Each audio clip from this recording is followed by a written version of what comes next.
Welcome back to Risky Business, our show about making better decisions. I'm Maria Konnikova. And I'm Nate Silver. It's the morning of Wednesday, November 6th. So today we are going to be talking about what happened yesterday, about the U.S. election, about polling, what went right, what went wrong, where we stand, the House race, the Senate race, state of democracy, what we have to look forward to. And Nate, I'd like to kick us off by kind of asking you, why are we here this morning taping this podcast as opposed to the version of, Kamala Harris has won the presidency? Yeah, look, I think Democrats faced a lot of uphill conditions around the world. I mean, start with around the world. We'll start with three basic categories, actually. Inflation, immigration, and Joe Biden.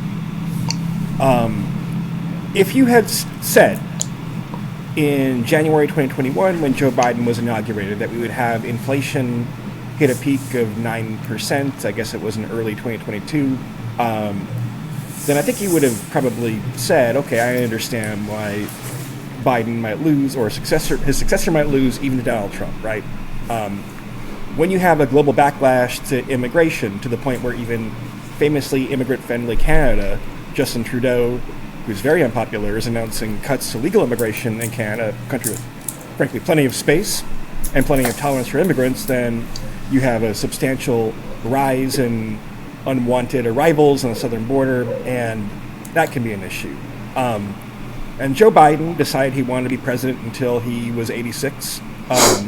A terrible idea from the start, which culminated in an embarrassing spectacle of a debate in which, frankly, I became worried that the President of the United States was not capable of carrying out his duties.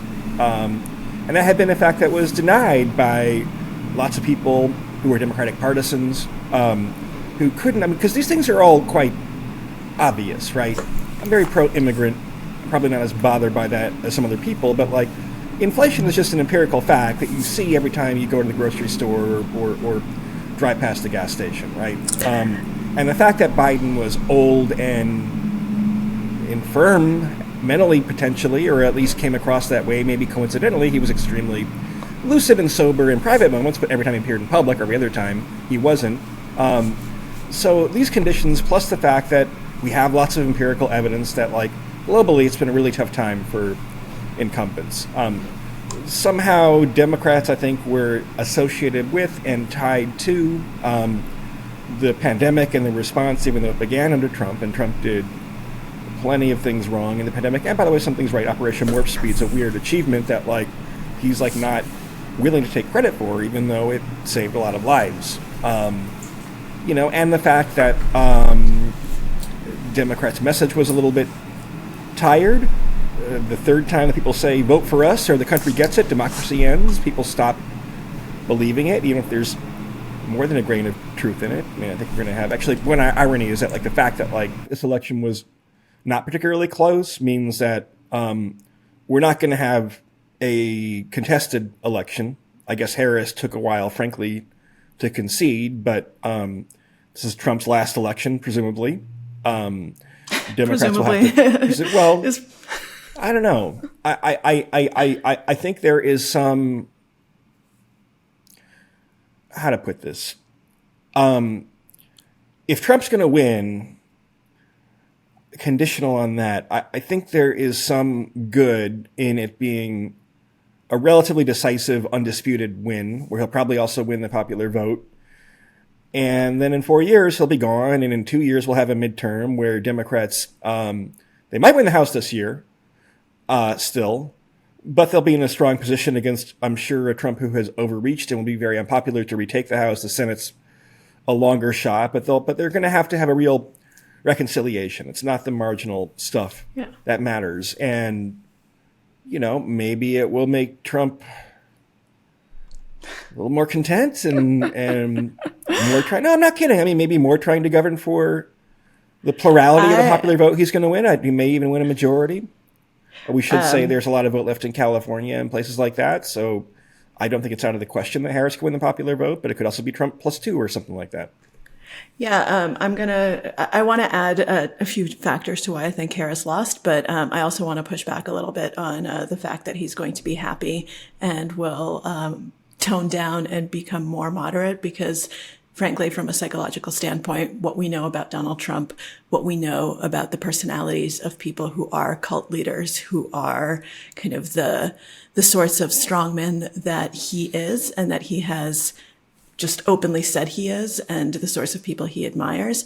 He loves power. He loves himself, and he loves his cult, and he loves kind of his adoring fans, and he loves saying outlandish shit. Like, he gets off on it. I don't see him. I hope I'm wrong, by the way. Like, I don't want to be right here, but I don't see him toning down. I don't see him moderating. He has flat out said that he is going to basically operate as close to a dictatorship as he wants, that he wants to, jail his enemies and do this and do that. And I think we'd be well served to actually listen to the words coming out of his mouth because he is telling us exactly what he wants to do. It's a cult that currently, according to the New York Times, won the vote of 51%. Yeah, absolutely. Of the country. Well, that's the way cults work. But it's not a cult. I mean, I think there's something implicit in the definition of a cult that it's a small, energized minority. So let's go back and call it con artist and people who are in the thralls of a con artist as opposed to saying cult. What I'm trying to say is that when it's basically a movement founded on one person and on people believing in the personality of that one person and kind of being not caring as much about a lot of other things as kind of the fact that this is a charismatic leader. And by the way, I've never met Trump, but I'm willing to bet that he's incredibly charismatic. And he has some sort of kind of intuitive appeal if you spend time with him, because otherwise this is like very difficult to understand. I'm sure he has magnetic energy. And that, that's kind of part of all of this. But what I also wanted to say was, in terms of kind of why he won, I think all of the reasons that you stated are absolutely spot on. And I would just add to that, that I wouldn't underestimate how much people hate women. Like, I actually think that this is part of it. This is part of the reason why Hillary Clinton lost in 2016.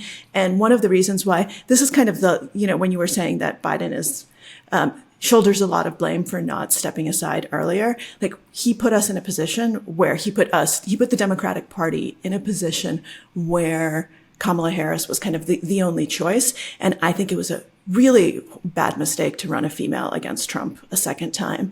And I think that people underestimate how much that mattered. I don't think Biden would have won, by the way. Like, I think Biden absolutely needed to go, but he needed to go sooner so that we could have had a primary and so that there were choices other than Kamala Harris, because psychologically speaking, I think it was a horrible mistake to run a female candidate against Donald Trump. Look, as the guy in the pairing, I worry that Democrats will internalize that message too much. And now it becomes a thing that, are they not going to nominate a woman for president in the next 30 years? I mean, I don't know if. No, that's not what I'm trying to say. Yeah. Yes, Democrats, that's not what I'm telling you. You have Trump winning currently. Michigan's not been called, probably a 1-point win, and neighboring Wisconsin 1-point win, and somewhat neighboring Pennsylvania 3 points, probably close to 2 points with late reported vote. Should have picked Shapiro, but it wasn't the factor that mattered. Yeah, I don't know. Does a Whitmer-Shapiro ticket that throws Biden under the bus win? Maybe. I don't know. I have no idea. Look, I don't think Harris she didn't really have a message. Mm-hmm. She didn't really have a second act. She had this period that got Democrats very excited. And it's very weird because conservatives are not good at coming up with the strongest intellectual hygiene version of their argument, right? They'll say things that are in the wrong way, the unapproved way. I just think if you believe in democracy, you have to have some respect for the fact that 51% of Americans, probably fall to 50-ish, 49.7-ish or something, voted for Donald Trump, including, by the way, where we live. You live part-time, I live mostly full-time, enough that I have to pay New York City taxes. In New York City, where there were huge gains. I mean, working on an article on this morning. In Queens, Yeah. Queens, New York, Donald Trump got 38% of the vote.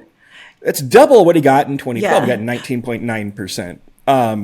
I mean, no, I think you're absolutely right. We can't just put that aside. And I think that there are some very real issues at play. And I think that Democrats are also to blame for this. I think that they did lose votes from like the very woke Democrats who are like, we refuse to support Kamala Harris, like the holier than thou liberals who are like, oh, because of her stance on Gaza, we will not be voting for her. They are absolutely to blame as well. And I hope that they understand that. Because I think that some of the vote, you've got the Hispanic men, like that's, the immigration, the economy, very real issues that they don't understand that I think Democrats might actually be better for them than Republicans. But then you also have, within the Democratic Party, I think there were major missteps as well. I mean, about 1.5% of the vote collectively goes to all third-party candidates, which is low, actually, by recent standards. Mm-hmm. Look, I do think low-key that this was a hidden factor that hurt Harris. You didn't really have a right-leaning, I don't particularly consider libertarian candidates right-leaning, but you didn't have like a Pat Buchanan type. You did have Jill Stein. You also had Kennedy endorse Trump, and that kind of coincided with a rough period for Harris in the polls, actually, where she had her convention, things looked on the up and up, and then doesn't get that much press coverage, but Kennedy endorses Trump, and all of a sudden Harris is polling worse than she had before the convention. So, if that makes a difference of a point, it probably isn't a 1-point election, probably comes down to needing a 2-point-ish swing. Yeah. But I guess, I think we've had this kind of difference in perspectives before, but like I am more willing to tolerate or credit like an inarticulate or poorly articulated moral feeling. You know what I mean? I don't get excited about like immigration but like it's the notion that like things shifted far to the left and that elites like you and I got a little bit drunk on their power, right? One thing, it wasn't one of the 20 most important factors in the election, but like like the student loan relief bill benefits basically wealthy people, including a lot of like law school graduates and things like that, who, instead of like the working class, right? It literally benefits only people who went to college. And that's Democrats' attempt at like populism in a country where most people don't go to college. And by the way, more women than men go to college. And this was an election where kind of revenge of the men.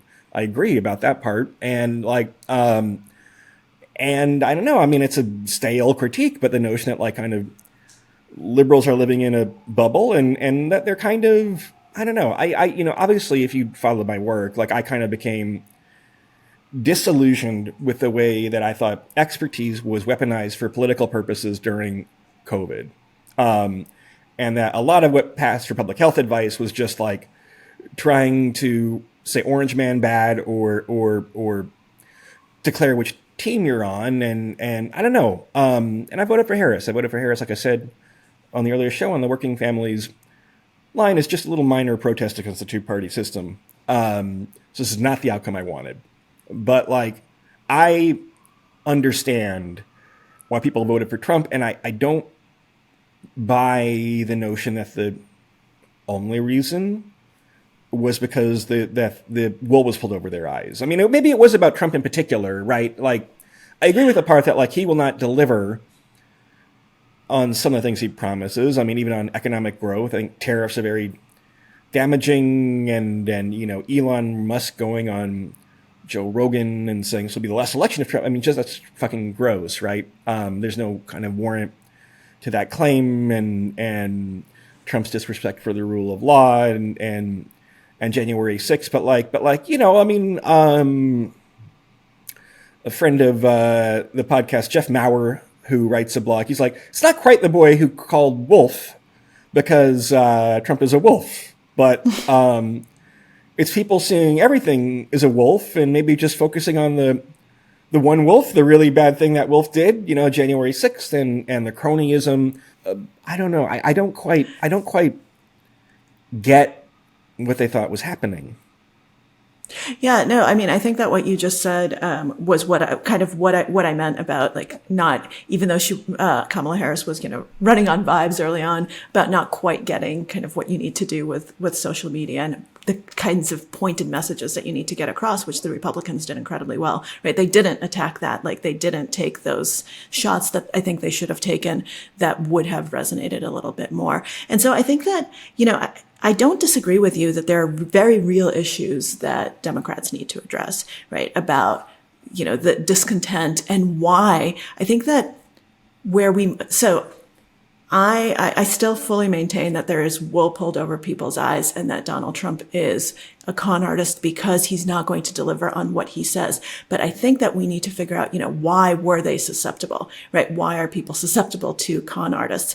And you become more susceptible when there's transition, social change, uncertainty, where bad things are happening to you, where bad shit's going down, right? Where you're losing money, bad economic times, all of these things, existential threats. That's when con artists can sweep in. And I think that that's the thing that ties what you're saying, Nate, to what I'm saying, right? I think that Democrats have been ignoring a lot of those reasons for too long, right? Why was over half of the population susceptible to this message? And those are very real issues that, make people psychologically susceptible to charismatic leaders, right? To people who can really kind of galvanize those feelings of discontent and then sell them the version of the world that they want to see, right? A version where they are empowered, where they get their own back, where they become kind of the protagonists again, instead of people who feel like they're marginalized. And I think that that's the dynamic that we see happening.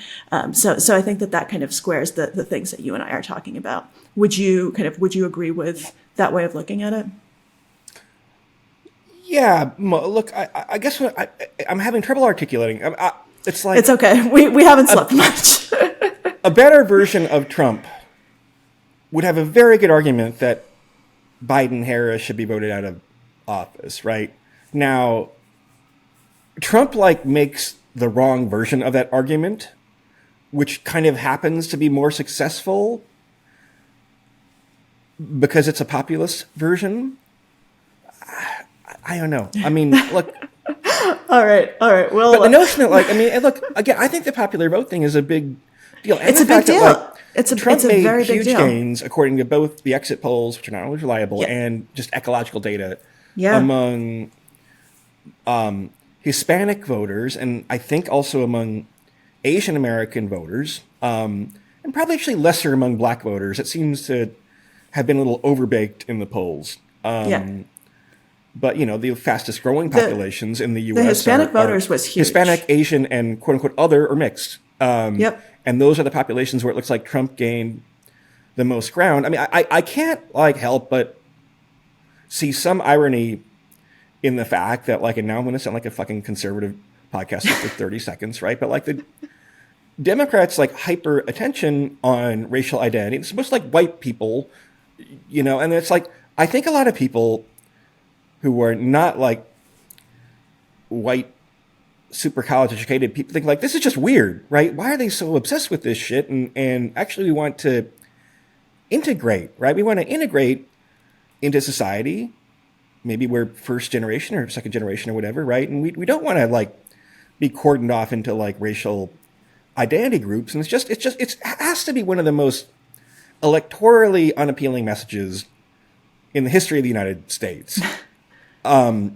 Because it's not the majority, right? It's one thing it's a majority and you demonize the minority, right? But woke white people or woke any people are a pretty small minority. And the fact that if you're not on board with their entire agenda, if you're like me on the COVID stuff, vaccines good, lockdowns went too far, masks, we can, probably minor either way, do what you want to do, right? The fact that you're seen as a fucking heretic for stating this majority position. Most people felt vaccines good, lockdowns went too far, masks do it to be polite, probably doesn't matter. I mean, it's just I don't know. I mean, you can't have a message that says if you're not in this narrow circle on all people, and Trump was the one who went on these weird fucking bro podcasts and and tried to get votes that weren't his, and tried to get the crypto people, and did a, rally with Modi. Was that in 2016, right? And like, I'm on your side, Indian Americans. It's so crude, but you don't actually get that from Democrats saying, I'm on your side, right? I'm fighting for you against the elite. I mean, I guess because they are the elites. I mean, that's a non-hypocritical. I mean, it is hypocritical. I take that. I mean, because Trump is an elite and has always been desperate. Trump absolutely is an elite, and he's going to be worse for those people than Democrats in a lot of ways, which is the irony of all of this, right? That he is much better at appealing to them and at thinking that he's going to be better for them, where at the end of the day, he really is not. And I think that there is a lot of evidence for that. So it is ironic, but it's very true. So this is where we are. And I think that it is important to note this, and it's important to try to understand why Democrats have lost so much of the Hispanic vote, why they've lost some of the Asian vote, why they're losing a lot of these votes that they should be winning, because theoretically they should be better for them. And so I think this is just an issue for, 2 years down the line, 4 years down the line. These are things that the party has to grapple with. Let's talk a little bit about the polls and about whether you think that Donald Trump was once again underestimated, even though pollsters tried very, very hard not to commit that error. What do you think? And I'm also actually quite curious about, we talked about the Seltzer poll on Monday, so I'm quite curious about your take on that as well. So it's an oddly consistent, it looks like, polling error of about 2, maybe 2.5 points. For this stuff, you do want the precision of waiting till everything is in, right? Right. If you take all the polls and shift them over by 2 points, 2.5 points toward Trump, then they were actually very accurate. And, the average systematic polling error is like 3 points basic. So basically you have it's very normal. And the thing is, when you have things are so close to 50-50, then shifting everything 2.5 points to Trump goes from, the swing states being split to Trump winning all 7, which he probably will. The other way, it's Harris wins all 6. I mean, clearly, it's a very tough cycle for the Ann Seltzer style of, we're just going to trust the raw data and we're not going to do a lot of weighting and a lot of turnout modeling, right? It's the short version is the idea that it was a bad election for polling is kind of wrong on the surface, but kind of true on some deeper level, right? The extent to which polls had an okay year by the metrics that you use to officially judge them, and there were plenty of polls, to be clear, that showed a result exactly like this, right? We're not lacking in pollsters, including high-quality pollsters, who had Trump winning these swing states, had Trump even winning the popular vote. I mean, the New York Times last poll had the popular vote in Trump's hands, and the last NBC News poll had the popular vote tied, which will be about right?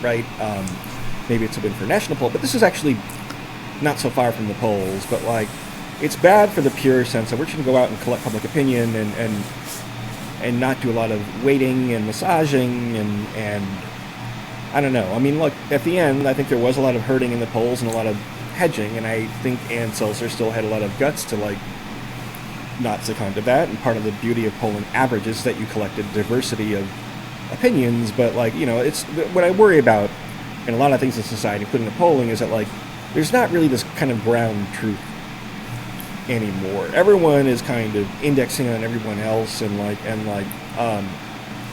happens is that the modal outcome is that you get closer to the mark. If pollsters had not herded, it would have been more of a surprise. But what happens is that when something really big happens, I mean, in a statistical way, you don't get this bell curve distribution that occurs from normal statistical phenomenon where you're taking a random sample of something, right?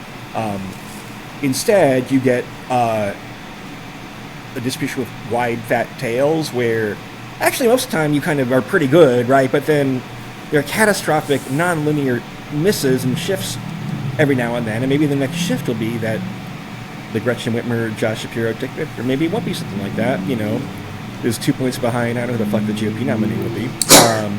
I mean, look, Democrats are probably set up pretty good for 2028. I mean, Trump will probably be unpopular and probably overreach or worse in a lot of ways, and he's old. I mean, Democrats have a good bench and they'll have a fresh start. So just kind of to sum up, if you were to give advice, I don't know if that's the right way of phrasing it, but if you were to kind of be thinking about polls 2 years, 4 years down the line. Do you think that anything needs to change, basically?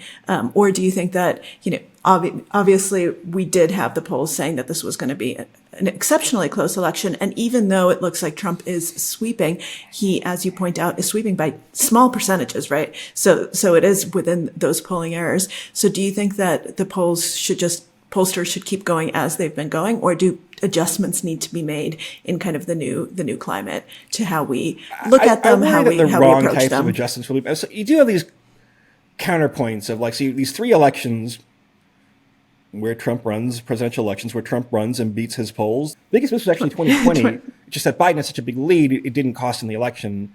And then 2016, and then this year's the smallest miss. Probably we'll see the numbers once all the paint is dry. I just think the techniques they're applying, I want to see if I can pull that.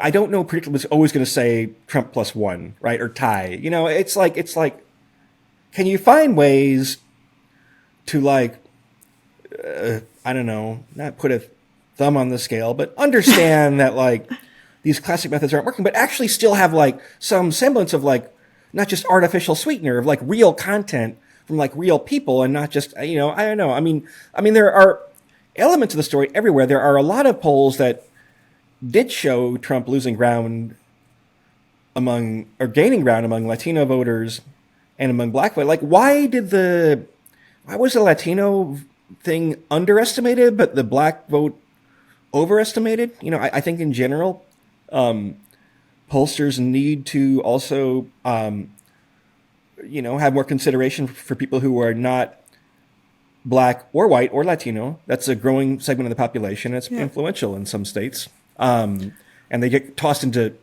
lumped into non-white or something, right? And, that's a little minor thing. I don't know. You do have the fact that, in the elections when Trump has not been on the ballot, the polls were fine. The polls were pretty good in 2018 and 2022. They underestimated Democrats in 2012. And so I think polls are going to be hoping it was just a Trump thing. And look, eventually people will move their methodologies enough where they will have some cycle eventually where they underestimate Democrats. I don't know which one it will be. I mean, it's not great. I'm curious. The other element here is that, we've talked before about how the prediction markets and poly market, where you're a paid advisor, was actually differing from the polls for a while, and then started converging back to the polls. But you can make the argument that in some ways they were more correct, right, than the polls. Yeah, I don't know. Or do you think that was a fluke by that French whale? The prediction markets kind of bet they're always more Republican than the models are, and when Republicans win, they look smart. Except ironically, in 2016, look, it's a little data point in favor of them, and good for my poly market equity, I guess. But I don't know. I think you have elections every 4 years, and 80% of people just bet on red or blue every time, and they can kind of construct narratives where they look smart when they do. Look, it is also true that if polls become less reliable, then it's not that your gut becomes more reliable, but it's that it becomes more reliable relative to a declining indicator. You know what I mean? Yep. Because an argument, it's never quite that your gut tells you literally nothing. It's that you formerly had this kind of scientific way to do better than your gut, and now maybe polls kind of reflect gut anyway, and there's not even this clear distinction about it. And I don't know. I think if you look at the history, I think prediction markets need a couple more good cycles, but they got look, give credit where it's due. The French whale is a much healthier man today. I hope he comes to the Win Las Vegas in December and plays in some poker tournaments. Yes, there's some wonderful events, French whale. Please come and play. But I do want to say that I always caution against going with your quote unquote gut feeling, because what we know, and I just want to kind of put that out there, is that humans are very, very bad at distinguishing correct from incorrect gut feelings, right? We're equally certain that both are good. Right. We don't know which are right and which are wrong. So the gut sometimes tells us the right thing and sometimes the wrong thing, but we just have no fucking clue. So I think that that's really, really important, which is why we need data, which is why we need kind of these external sources where, in a tie break, you can kind of look at your gut, especially if it's a thing where you're an expert in, right? Where you might not have conscious access to why your gut is saying something, but it's not actually a gut feeling. It's just expertise, right? It's the fact that you have pattern recognition because this is something that you're very good at and that you have correctly identified many, many times before. Unfortunately, the elections is absolutely not that, because we have, as you say, an election every 4 years. We simply do not have the experience. We don't have the feedback. And so I would very much caution against kind of using your gut to try to come to pronouncements, especially because when you're also in an emotional situation, your gut tends to be much more incorrect, right? Because there are things that are clouding your judgment. There are things that are making you act in one way or another. So I truly hope that we are able to be in a situation where we have external data, ways that we can make sure that our polling, does not, if it deteriorates, that it then becomes better again. And that, things like prediction markets end up being good, even though I know, and you've written about this extensively, that when it comes to big events like, the elections or the Super Bowl is one that we have more frequently. Prediction markets are obviously not the same as when you have less money, right? Less dumb money, less emotional money on the line. So I think that's I'll tell you really one thing. important. If you were following Polymarket last night, you knew a lot sooner that Harris was going to lose. I mean, at first, very early on, there were these counties in Indiana and stuff that looked pretty good for her, but that's because you had a lot of vote that was early vote, and Democrats actually, it looks like, did do better in the early vote. And then you get the election day vote, and it gets a little redder, and then it was kind of consistently except maybe New York and California might actually have more of a red shift, and then there are a few of the crunchy places. Maine looks pretty good for Democrats. Colorado, right? The really white states with Colorado's a little bit more diverse. But there are these pockets, but very few pockets. I mean, kind of what happened is that I don't know if Harris actually gained ground among white voters, like some polls said she would. She lost some ground. We went over this. She lost some ground among black voters, not that much. Although if you look at, look at the fucking Bronx. Let me look at the Bronx, which is obviously Hispanic and black. Trump got 27% of the vote in the Bronx. Do you know how much he got in 2012? No, 8%. It's fucking tripled 3.5x in 12 years. That's huge, and that's terrifying. It was Mitt Romney in 2012, I should say. Not a Bronx guy, Mitt. No, but Trump got 9.5% in 2016. Still, this is huge. It is terrifying. It is something worth consideration. Let's talk a little bit about will Trump get the popular vote? I think there's some indications that he will, but we obviously don't have the numbers yet. This is morning on Wednesday the 6th. What will happen in the House? I think that these are things that are actually quite important for Trump's mindset and for how he kind of sweeps into office and what his first orders of business are going to be. Yeah, I mean, look, elections have consequences. Yeah. As far as the House goes, you have a lot of races that are uncalled. The models, Decision Desk HQ has a model that last night was showing actually Democrats were favored to keep the House. That's shifted GOP now. The prediction markets have shifted GOP now. It's competitive. I mean, but the kind of most likely scenario is this tenuous GOP majority where it's Republican, probably. I mean, I don't know the exact numbers, right? But the Freedom Caucus, we have a narrow GOP majority now, and it's not very functional. So that's a veto point. The U.S. House is now where the action is in politics. Certainly, if Democrats win it, which is still a possibility, but it's either that or a relatively narrow Republican majority. That's the range, and if that happens, then yeah, I mean that's where the action is. The Senate is not going to be with probably 53-ish Republican senators. It's not going to be check on Trump's power appreciably. But the House, in a weird way, might be. And then you have to think Democrats are pretty clear favorites to take back the House in 2026.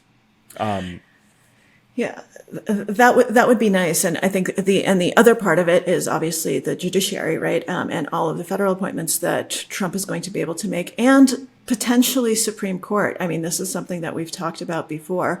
I actually think that it would be pretty dangerous given what happened with past appointments in this lame duck period for Sotomayor to try to retire now and try to get Biden to replace her. I think that might not go down very well, but I think we're now in exactly the scenario that you and I talked about, where she wanted the first female president to replace her, and now there's a good chance she's going to be replaced by Trump.